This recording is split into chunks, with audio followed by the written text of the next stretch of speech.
বন্ধুরা, আজকে আমি আলোচনা করব যশোর শহরস্থ যশোরের মূল কেন্দ্রবিন্দুর যশোর মৌজা যে সকল জমি কেনার আগে আপনি অধিক যাচাই বাছাই করবেন। আপনারা জানবেন যে যশোর জেলার যশোর মৌজা এখনও বিআরএস বা আরএস রেকর্ড এখনও প্রকাশিত হয়নি।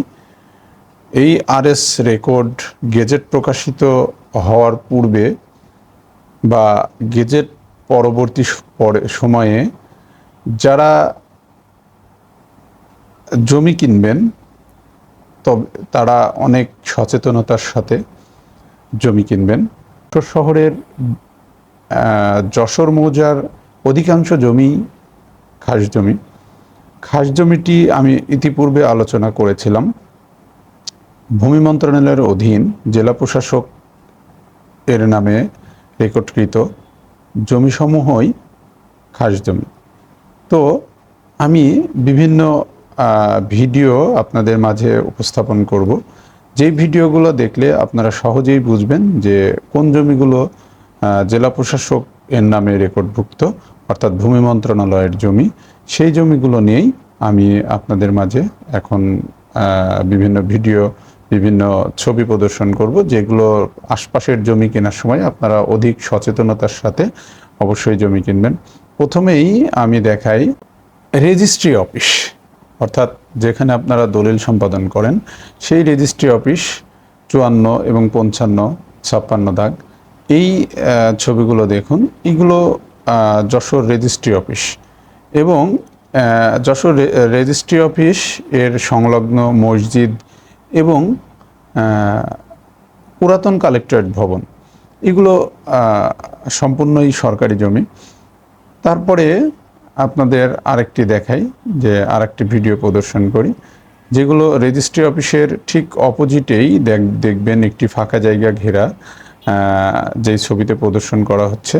এই ফাঁকা জায়গা এবং নদীর দিকে যে জমিগুলো আছে, এই ফাঁকা জায়গার ঠিক অপোজিটে নদীর দিকে, সেগুলো সরকারের জমি, অর্থাৎ ভূমি মন্ত্রণালয়ের জমি। আবার এর পাশে গরিবশাহ মাজার, দেখুন গরিবশাহ মাজারটি ভিডিওতে দেখা যাচ্ছে। এই মাজার সংলগ্ন এবং সুন্দর যেই নদীর ধার ঘেঁষে যেই পার্কটি, সেটি সরকারি জমি। তারপরে আমরা আসি যে জেলা প্রশাসক মহোদয়ের কার্যালয় সেটি সেই জমিটি আমরা একটি ছবির মাধ্যমে দেখব, যে আপনার 83, অর্থাৎ ছবিতে যেই প্রদর্শন দেখা যাচ্ছে দাগসহ আমি ছবি দিয়েছি। তো এটি হচ্ছে জেলা প্রশাসক যশোর মহোদয়ের কার্যালয়। তারপরে আরেকটি দেখাই, যেটি হচ্ছে জাবির হোটেলের অপোজিটে, জাবির হোটেলের অপোজিটে স্পন্দন কালার ল্যাব সহ পুনাক মার্কেট এবং পুরাতন কসবা পুলিশ ফাঁড়ি, এগুলো সম্পূর্ণই জেলা প্রশাসক মহোদয়ের নামে রেকর্ডভুক্ত ভূমি মন্ত্রণালয়ের জমি। আবার দেখুন, এই যে ছবিটি প্রদর্শন করছি 50 নং দাগ, এটি হচ্ছে পুকুর শ্রেণীর জমি। পুলিশ সুপার মহোদয়ের যে নতুন কার্যালয়টি, সেটিও কিন্তু জেলা প্রশাসক যশোর মহোদয়ের নামে রেকর্ডকৃত। তার পরবর্তীতে এবার আসি যে আরেকটি ভিডিও দেখুন, এটি উকিলবার 2, উকিলবার 2 যেটি, সেটিও কিন্তু জেলা প্রশাসক যশোর মহোদয়ের নামে রেকর্ডকৃত এবং তার পাশে জেলা পরিষদের কিছু জমিও জেলা প্রশাসক যশোর মহোদয়ের নামে রেকর্ডভুক্ত। আমি ছবিটিতে কিন্তু প্রতিটি ছবিতেই দেখিয়ে দিচ্ছি যে আসলে কোনটা সরকারি জমি, এবং এর আশেপাশের জমি কেনার সময় আপনারা বারবার ভাববেন এবং প্রয়োজন বোধে ভূমি অফিসে এসে এগুলো যোগাযোগ করবেন যে আসলে এই জমিটি কেনা যায় কিনা। এবার দেখুন ইনস্টিটিউট মাঠের পুকুর এবং এই মাঠ সংলগ্ন জমিগুলোও কিন্তু জেলা প্রশাসক যশোর মহোদয়ের নামে রেকর্ডভুক্ত।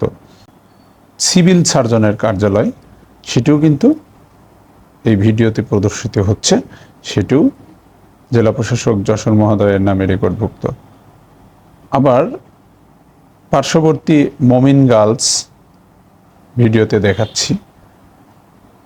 তার পাশে মুসলিম একাডেমি এবং মমিন গার্লসের পাশে মধ্যবর্তী একটি পুকুর, সবগুলোই জেলা প্রশাসক যশোর মহোদয়ের নামে রেকর্ডভুক্ত, এবং যশোর ক্লাব, এছাড়া রেড ক্রিসেন্ট, প্রতিটি জায়গা ভিডিও সহ দাগ দিয়ে আমি দেখিয়ে দিচ্ছি, যাতে আপনারা কোনোভাবেই এই ভুলটি না করেন যে এর সংলগ্ন যে জমিগুলো বা আরএস রেকর্ড হওয়ার পরে ভুলক্রমে সরকারের নামে রেকর্ড না হয়ে কোনো ক্রমে ব্যক্তির নামে রেকর্ড হয়ে গেছে, তা দেখে আপনারা ভুল করে যেন কোনোভাবেই এই জমিগুলো না কেনেন।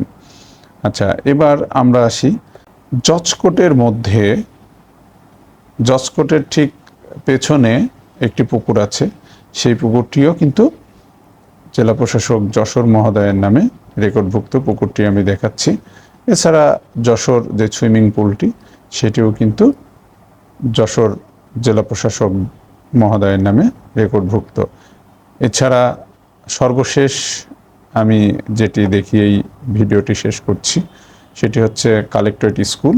দেখুন, এটিও কিন্তু জেলা প্রশাসক যশোর মহোদয়ের নামে রেকর্ডভুক্ত। এছাড়াও সরকারি দপ্তরের নামে রেকর্ডভুক্ত জমি আছে।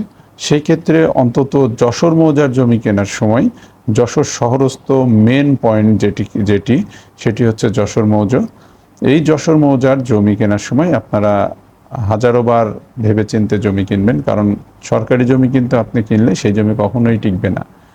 আর এই ভিডিওর মাধ্যমে যদি সকল উপজেলার জমিগুলো এইভাবে শনাক্ত করা যায় এবং সাধারণ নাগরিকদের মধ্যে উপস্থাপন করা যায়, আশা করি সাধারণ নাগরিক যেভাবে উপকৃত হবে, অবশ্যই তারা জমি কেনার সময় যখন দেখবে ভিডিওতে বা বিভিন্ন মাধ্যমে দেখবে, তখন তারা এর পার্শ্ববর্তী জমি কেনার সময় অনেকবার ভাববে এবং তারা সরকারি জমি কেনা থেকে দূরে থাকবে। এতে সরকারি স্বার্থ যেমন ঠিক থাকবে, নাগরিক সেভাবে হয়রানি হবে না।